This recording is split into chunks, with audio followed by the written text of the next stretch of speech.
Nike has had a long record of spending huge amounts of money on sports, athletes and marketing, but one number stands out more than anything else. The company puts around $3 billion into football. Mbappe, Thuram, Mbappe! Oh wow! It's 2 each in the World Cup final! Yet only around $200 million into tennis. What a career, but is it going to end tonight? And that gap brings about a simple question. Why does one of the biggest companies in the world treat these two sports so differently, even when tennis often looks like a sport that could bring in much more profit? But to understand this, you have to go back to the very start of the company. Nike didn't have the Air Jordans or the Mercurial line, or even billion-dollar partnerships. It didn't even make its own shoes. Bill Bowerman, the co-founder, bought running shoes from a small Japanese company called Tiger and sold them for a profit in the US. Tiger played a major role in the start of Nike's story, but the strange part of it is what happens decades later, because this same Japanese brand would end up shaping the tennis market more than Nike ever did, and even become one of its toughest rivals in the sport. Nike's rise starts with running, but it takes off when the company learns how to use star power. Michael Jordan changed the way people saw basketball shoes, and Nike saw that one athlete could shift global culture. But the lesson Nike took from Jordan was simple: scale is everything. If a sport has millions of young fans who buy the same product, Nike will just invest more and more until it owns the entire space. This is exactly what happened with football. Nike pushed into national teams, big clubs, and star forwards who sold boots to an entire generation. The more boots sold, the more money Nike put in, and the loop just fed itself. But tennis never really fit this model. Tennis has 4 major tournaments, spread across different countries with a mix of private tours, independent events, and no unified league. Football has one clear path through massive competitions watched by billions worldwide. Tennis has a structure that splits attention and breaks any attempt at building one simple product line. Despite this though, Nike still tried. They signed big names like Agassi, Serena, Federer, Nadal and now Alcaraz, but even with the biggest stars on the planet, the numbers didn't stack up in the same way. There were moments where tennis looked ready for a sharp rise, but Nike kept seeing that same issue. The sport didn't scale like football or basketball. And while Nike did expand across sports, something else grew quietly in the background. That same Japanese brand that Bowman once relied on was building its own identity, and it focused on a sport that Nike could never fully claim. Tennis has always been a mix of fashion, tradition and individual stars. Lacoste built its identity on tennis, Fila became iconic on clay courts, and Adidas and Reebok, but the sport also saw brands fall after one unlucky deal. Because tennis sponsorships are just risky, one injury can ruin an entire campaign, and one early exit at a major tournament can weaken months of marketing. And since fans follow individual players rather than teams, brands often end up backing one person and just praying for the best. There are so many clear examples of this. Like Maria Sharapova's ban meant Nike lost one of its most profitable women athletes overnight. Del Potro looked like a future superstar, but then injuries took him out of the spotlight. And even Kyrgios had global attention, but he just struggled with consistency and his mindset. Federer's switch to Uniqlo cut Nike's visibility in half during some of the biggest matches of the decade. Tennis also saw brands leave after failed runs, because the sport demands so much money, patience and tolerance, and taking into account the many sudden changes in a player's peak years, it doesn't look like a risk Nike's willing to take. And this takes us back to the company from the very beginning. Remember that Japanese brand that Bowman used to buy shoes from just to make a living? That company changed its name to ASICS, and today it dominates the tennis shoe sales. While Nike hesitates in the background, ASICS built trust with recreational players and professionals, becoming the default choice for anyone who wanted stable and reliable tennis shoes. So now the question just goes even stronger. If ASICS can take over tennis, why doesn't Nike fight harder to dominate that space?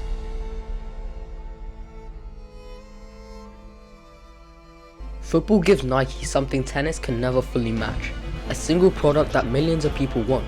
The football boots sit at the center of the entire business. Kids, adults and amateurs, even pros all wear them. And every big player wearing them in big matches drives sales at the scale tennis just can't reach. When Cristiano Ronaldo posted a new model, sales jumped. When Mbappe led campaigns for the last Mercurial line, shops saw a double in sale demand. When one athlete's moment becomes global, billions of people watching each match, Nike gets constant exposure without even spending extra money. But tennis doesn't really work that way. Even when Alcaraz wins a major, the shoes he wears doesn't really become a worldwide trend the next day. Fans look at rackets much more than shoes, and racket companies like Head, Wilson and Babolat dominate the space. While clothes do sell, they sell really slowly, mainly because of how expensive they are. Another issue is the structure of it. Football gives Nike long seasons with weekly matches, but tennis spreads stars across 11 months with different tours and different levels of visibility, which makes marketing even harder to control. This doesn't mean tennis is weak, but it means the sport is scattered. And what makes Nike think twice before putting $1 billion into it is exactly this. But tennis has started to slowly shift. A new generation of stars are emerging, and with social media, it has brought players much closer to fans. The sport might be able to create something new and something that pushes Nike to invest even more. When you compare the money side by side, the numbers explain absolutely everything. Football has had a global audience of over 4 billion people, that's about half the world's population. It reaches every single continent, major tournaments draw hundreds of millions per match, and Nike sees mass attention and responds with mass spending. Tennis reaches around 1 billion viewers across a full year, which sounds strong, but the attention spreads across many events, tours and regions. There's no one single moment that matches the scale of the World Cup or the Champions League. And with the company putting roughly around $3 billion into football, that covers national teams, elite clubs, star players and huge campaigns. It also pays for research behind new boot lines that sell tens of millions of pairs each year. Tennis receives roughly $200 million from Nike per year, and when you combine athlete deals, adverts and event spending, the money covers only a few top players, limited event marketing, and steady but controlled product development. Tennis shoes sell in the low millions yearly, and the gap between millions and tens of millions creates that financial divide Nike just can't overcome yet. And here's the key part. While Nike holds back, ASICS is just moving forward and forward each time they resist. The same small Japanese supplier from the start now has one of the most trusted tennis shoes in the entire world. Many top pros wear them, recreational players rely on them. Nike watches a smaller company run a sport that once seemed within its reach. Now picture this. Imagine if the story shifts. Imagine an alternate world where Nike decided to put serious money into tennis. Look at the peak of Federer years from 2006 to 2009. Imagine if Nike built a whole tennis identity around the calm style and perfect footwork he showed on every single court. It would have clean designs, worldwide marketing, and dedicated shoes that mirrored the influence of the Jordan brand. Tennis would have been looking completely different from what it is today. Then think about Nadal on the clay seasons. Nike could have shaped a full line based on strength, endurance, and the raw force he showed on red clay each year.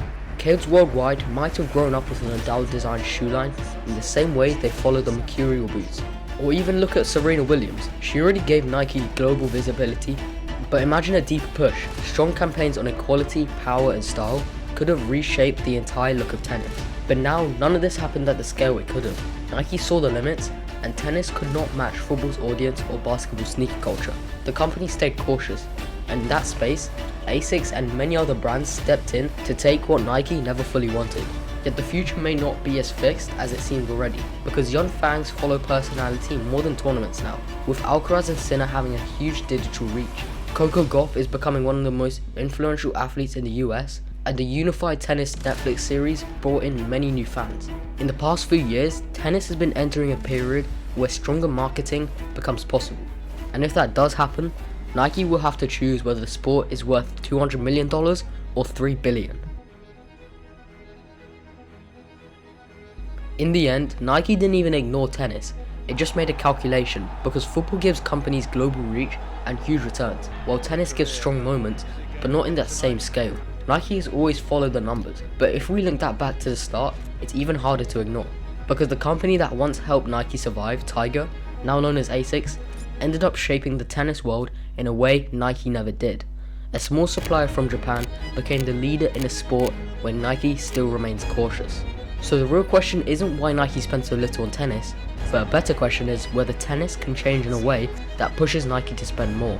Because if the sport does grow, and if a new generation of stars keep rising, that $200 million ceiling might not stay fixed forever. And if it does extend, that means there won't be as many players going broke on tour, that means there's more prize money to be won, and even more players that want to compete. Because then, money won't be a problem, it's just how far you're willing to take it.